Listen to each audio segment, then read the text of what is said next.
That's what it says in your program. And back when I needed to get a sermon topic in for the website and announcements, that's really the message I intended to give. And maybe it's the message that some of you came really wanting to hear this morning. And if so, I apologize. You know, our world being what it is these days, sometimes by the time you get to Sunday, the message you thought you wanted to share isn't the message that feels most urgent anymore, right? And while I still hope to one day tell the story of the year the Buddha came to Thanksgiving, this morning's message, which I've entitled, "Is There Bread in the Church?"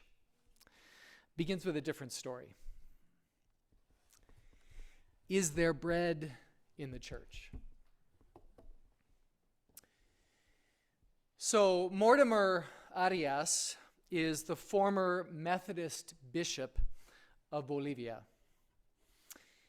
And Arias tells a story about a time when, as bishop, he visited a church in one of Bolivia's poorest rural areas. And you know, in Latin America, as in many places, when the bishop comes to town, it's a pretty big deal.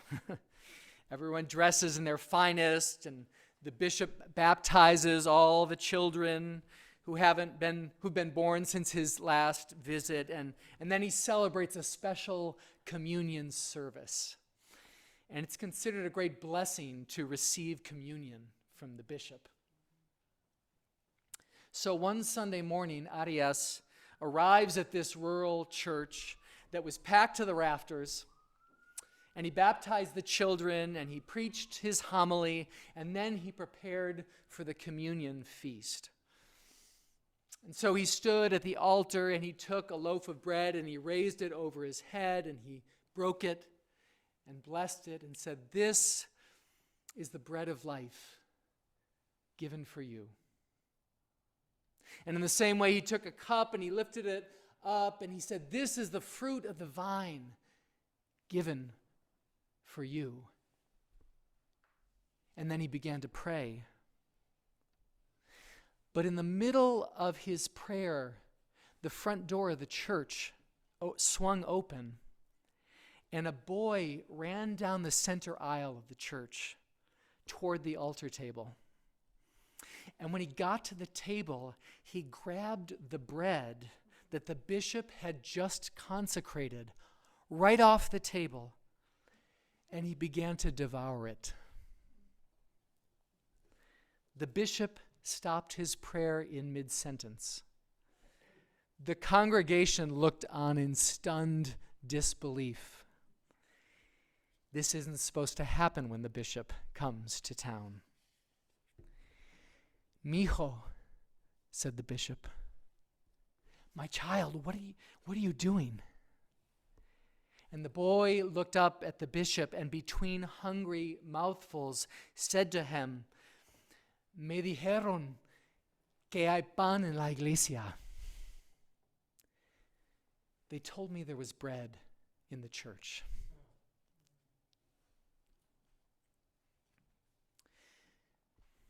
Friends, this is a story that I often return to when I think about what it means for us together to be the church. When I think about why we are here, what is our purpose? The story reminds us that one of the central purposes of the church is indeed to feed the hungry, to shelter the unhoused, to provide release to the captive and comfort to the widow, orphan, and stranger.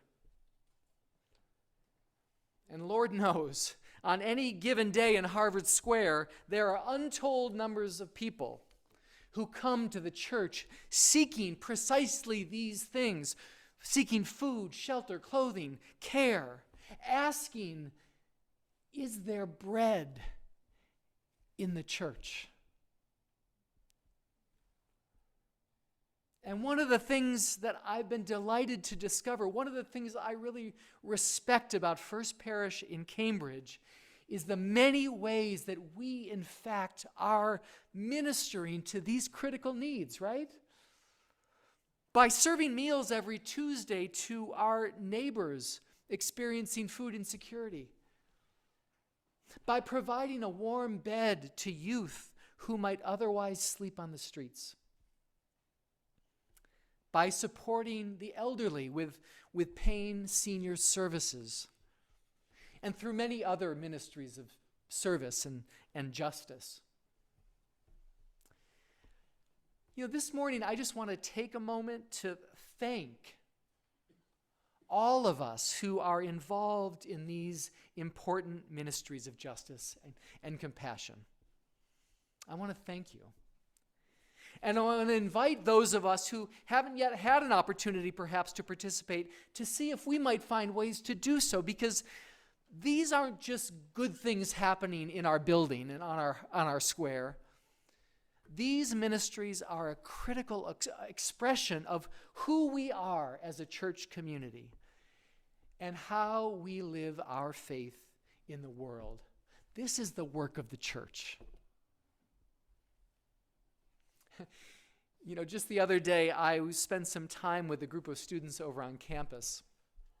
And since I'm new, I was introducing myself, telling them who I was, and a little bit about First Parish. And one student said, "Oh, wait, is that the one with the fridge out in front?" And I was like, "Yeah, we're the ones with the fridge out front, right?" I thought to myself, if that's the one thing that people know about us, that we're the church with the fridge out front filled with food 24/7, then that's okay by me. Because at least they know that here they can find bread in the church. Is that the one with the fridge in front? I love that.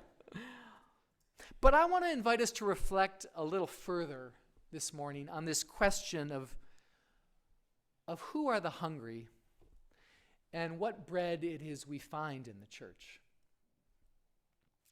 So let me ask you a question. When I told the story earlier about the boy interrupting that church service in Bolivia, with whom in the story did you identify? Where did you see yourself in that story? For me, it's really easy to identify with the bishop, right? I mean, caught as he is between responding to the immediacy of the young boy's needs, but also trying to fulfill his pastoral duties to his congregation, right? Maybe some of you identified with the members of the congregation, looking on in what? Surprise, empathy, annoyance at the boy's disturbance of the bishop's long-anticipated visit. But I wonder how many of us allowed ourselves to identify with that little boy. Instead of keeping him at safe distance, a paternalistic arm's length, what would it mean for us to take a moment to identify with him, with his hunger, with his need?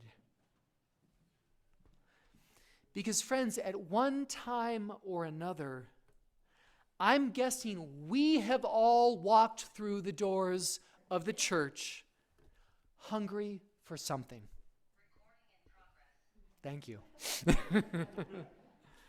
Maybe we were lonely and hungry for connection. Maybe we were grieving and hungry for solace and comfort. Maybe we were afraid for our country or our world and hungry for a community that shared our values. Maybe our souls were just plain tired and we were hungry for spiritual sustenance.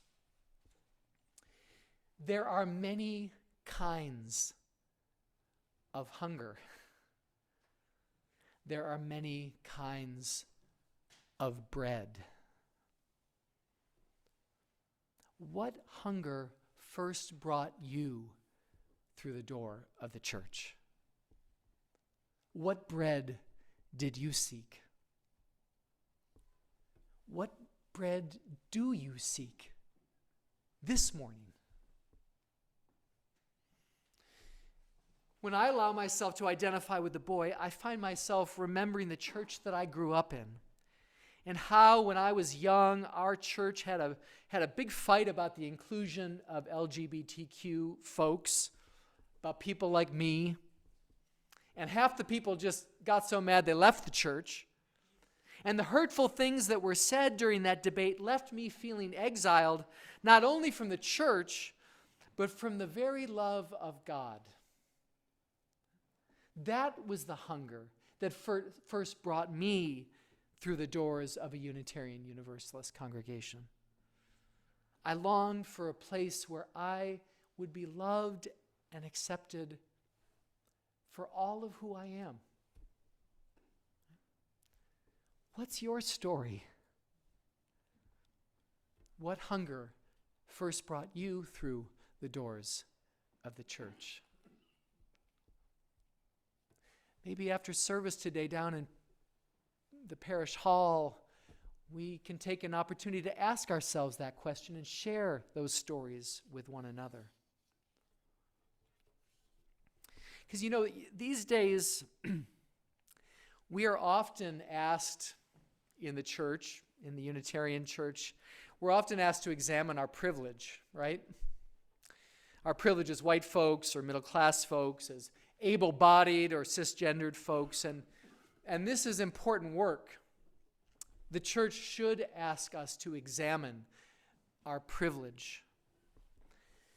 But the church should also be a place where we're invited to examine our woundedness,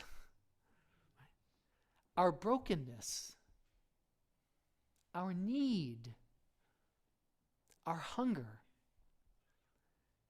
Because while the story of our privilege can sometimes be a story of what sets us apart or distinguishes us from one another, the story of our brokenness is often a story where we can find some common ground, right? It's the story of our shared humanity. And this perspective can make a big difference in how we understand ourselves as the church and how we approach the work we do together. When we serve meals on Tuesday, for example, or volunteer a night at the homeless shelter, or visit someone in the hospital, if we think of ourselves as the privileged, serving those in need, then these acts actually distance us from our fellow human beings, right? They can become expressions of pity and paternalism. But if we are in touch with our own frailty, our own hunger, then these same acts can be expressions of genuine compassion, expressions of our common humanity.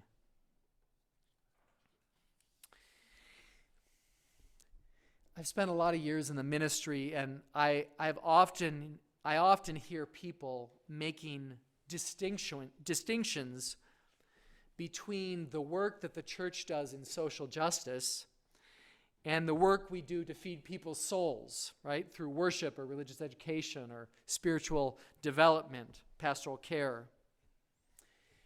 And in some churches I've been in, it's almost like there are two camps in the church, right? The social justice folks and then the spiritual folks, and never the twain shall meet. Friends, to me, these distinctions are really not helpful. There are many kinds of hunger. There are many kinds of bread. But in the end, it's all hunger. And it's all bread. It's all the work of the church. And the more we live into this truth, the more fully we become the church. That little boy said to the bishop, "Me dijeron que hay pan en la iglesia." They told me there was bread in the church. Friends, may ours be a church where we can all bring our hunger. May ours be a church where all are fed. Amen.